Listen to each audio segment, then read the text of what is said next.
আসসালামু আলাইকুম, আমি ডক্টর মোহাম্মদ রাশিদুল হাসান। আমার শ্যাম্পু নিয়ে অনেক ভিডিও আছে অতীতে, তো আজকে আমি অন্য একটা টপিক নিয়ে আলোচনা করব। সেটা হচ্ছে আমরা যে শ্যাম্পু ব্যবহার করি সেটা মেডিকেটেড হোক নন মেডিকেটেড হোক, সেটা আমরা কীভাবে ব্যবহার করব। শ্যাম্পু ব্যবহার করাটা খুবই গুরুত্বপূর্ণ, কেননা আমরা ডক্টররা যে এরকম প্রেসক্রাইব করে দিই তখন দেখা যায় যে একই শ্যাম্পু আমি 1, 2, 3, 4, 5 জন পেশেন্টকে প্রেসক্রাইব করলাম। তো একজন পেশেন্ট দেখা যায় যে শ্যাম্পু ব্যবহার করার টেকনিকের দুর্বলতার কারণে কেউ একেবারে সর্বোচ্চ 100% রেজাল্ট পাচ্ছেন, কেউ 80%, কেউ 60%, কেউ 20% এইভাবে রেজাল্ট পাচ্ছেন। তো এই জন্য শ্যাম্পু ব্যবহার করার টেকনিক সঠিকভাবে অ্যাপ্লাই করতে হবে, কেননা আমি যদি একবারে পারফেক্টলি শ্যাম্পু ব্যবহার করি তার দ্বারা কিন্তু আমার অনেক ধরনের রোগ থেকে মুক্ত থাকতে পারি। এবং শ্যাম্পু সাধারণত দেখা যায় বিভিন্ন আমরা সেবোরিক ডার্মাটাইটিস বা খুশকি বা দেখা যায় স্ক্যাল্প সোরিয়াসিস বা চুলের বিভিন্ন রোগের জন্য আমরা ব্যবহার করে থাকি। তো এই ধরনের শ্যাম্পু এই রোগের জন্য সাধারণত শ্যাম্পু দেখা যায় লাইফ লং ব্যবহার করতে হয়। এই জন্য টেকনিকটা যদি আমরা জানতে পারি তাহলে দেখা যায় এটা লাইফ লংই একটা আমরা ভালো রেসপন্স পেয়ে থাকবো। তো শ্যাম্পু ব্যবহার করার ক্ষেত্রে আমাদের প্রথমে যে নিয়মটা মানতে হবে, আমরা অনেক ক্ষেত্রে ভুল করে ফেলি যে একেবারে গোসলের সময় গেলে সঙ্গে সঙ্গে আমরা শ্যাম্পু ব্যবহার করে ফেলি। এক্ষেত্রে শ্যাম্পু ব্যবহার করার নিয়ম হচ্ছে আমরা শ্যাম্পু দেওয়ার আগে মাথার চুলটাকে স্কাল্পকে একটু ভিজিয়ে নেব। কিভাবে ভিজিয়ে নেব? সাধারণত বিভিন্ন এক্সপার্টদের মতামত হচ্ছে লিউক ওয়ার্ম ওয়াটার, মানে কুসুম গরম পানি, মানে খুব হালকা পানি, একটু কুসুম হালকা হালকা গরম পানি দিয়ে আমার মাথার ত্বকটাকে ভিজিয়ে নেব।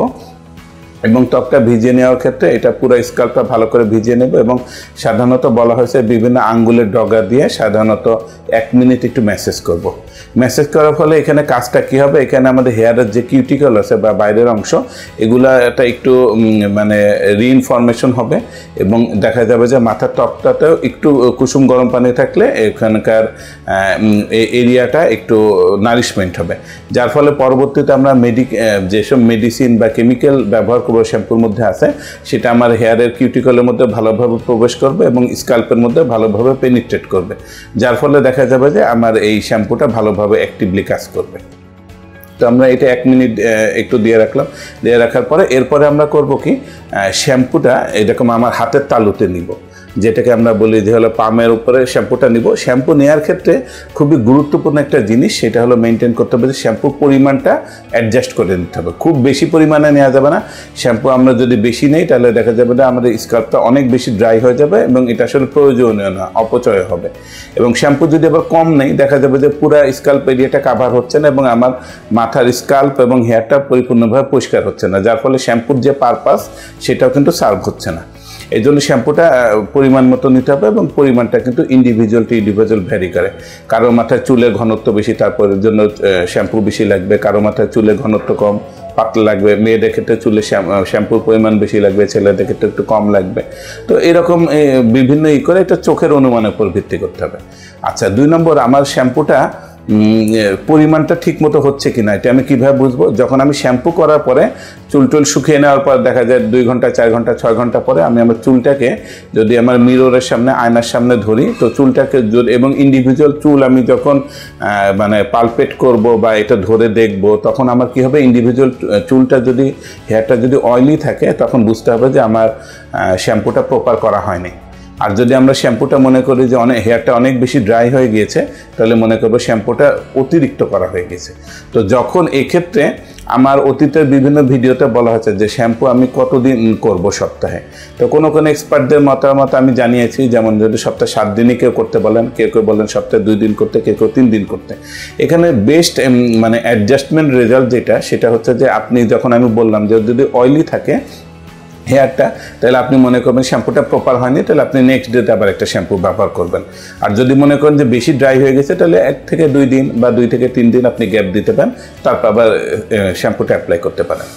আচ্ছা, এখন শ্যাম্পু যখন আমরা পানি দিয়ে মাথার তালুটা ভিজালাম, তারপর যখন আমরা কি করলাম, এই হাতের তালুতে নিলাম। হাতের তালুতে নিয়ে আমরা আঙ্গুল দিয়ে ঘষে শ্যাম্পুর মধ্যে ফেনা তৈরি করব।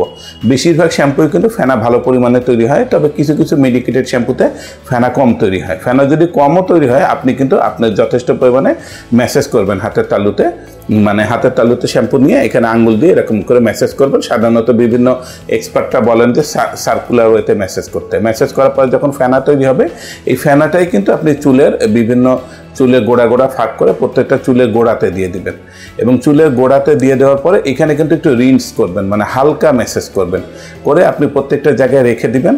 এবং এখানে শ্যাম্পুর যে কথা, শ্যাম্পুর উপাদানগুলোর টার্গেট কিন্তু আমাদের হেয়ারের থেকে মানে রুট অফ দ্য হেয়ার, মানে হেয়ারের বডির থেকে রুট অফ দ্য হেয়ার, মানে যেখানে আমাদের স্কাল্প থাকে, মাথার তালুর থেকে যে অংশ থেকে হেয়ার তৈরি হয় ওই জায়গাতে বেশি কিন্তু ময়লা দূর করার জন্য এরা বেশিরভাগ অ্যাক্টিভেটেড থাকে। তো এই জন্য আমার স্কাল্পে ভালো করে মানে ফেনাটা দিয়ে দিতে হবে এবং হালকা করে ঘষে কিছু সময় রেখে দিব। তো বিভিন্ন জন বিভিন্ন কথা বলে, কেউ বলে 3 মিনিট, কেউ 5 মিনিট, 7 মিনিট, কেউ 10 মিনিট রাখতে বলে। তো এই রাখার পরে যখন আমরা এই রিন্স করে ঘষে কিছু সময় স্কাল্পে রেখে দিলাম, এরপরে আমরা মাথায় ওয়াশ করে ফেলবো। কীভাবে ওয়াশ করবো? তখন কিন্তু কুল ওয়াটার মানে ঠান্ডা পানি বা নর্মাল পানি দিয়ে আমরা ওয়াশ করবো। এই সময় কিন্তু আর আমরা গরম পানি দিব না। তো প্রথমে গরম পানি দেওয়ার ফলে যখন মানে আমাদের একটু ব্লাড সার্কুলেশন বেড়ে গেছে, তারপরে শ্যাম্পুর উপাদান কাজ করেছে এবং ঠান্ডা পানি দিয়ে ওয়াশ করার পরে শ্যাম্পুটা যেমন পরিষ্কার হয়ে গেল। মাথাটা এভাবে পরিষ্কার করে ফেললাম। পরিষ্কার করার পরে আমরা করব কি, টাওয়েল ব্যবহার করবো এবং টাওয়েল দিয়ে খুব বেশি রাবিং না করে জাস্ট পেঁচিয়ে রাখবো। সেটা মেয়েদের চুলের ক্ষেত্রে বেশ ভালো পরিমাণ প্রযোজ্য এবং ছেলেদের ক্ষেত্রে হলো আলতাও করে ঘষে এটা আমরা একটু কাভার করে রাখলাম।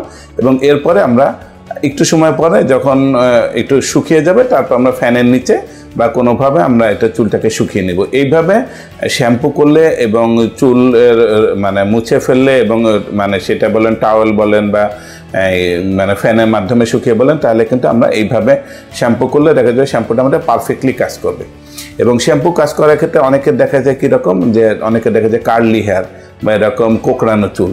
তো তাদের ক্ষেত্রে আমরা বলি যে সাধারণত একটু ময়েশ্চারাইজিং শ্যাম্পু দিতে, কেননা এই ধরনের চুলের ক্ষেত্রে কিন্তু বেশি ড্রাই হয়ে যায়, তখন কিন্তু চুলটা আগা ফেটে যায়।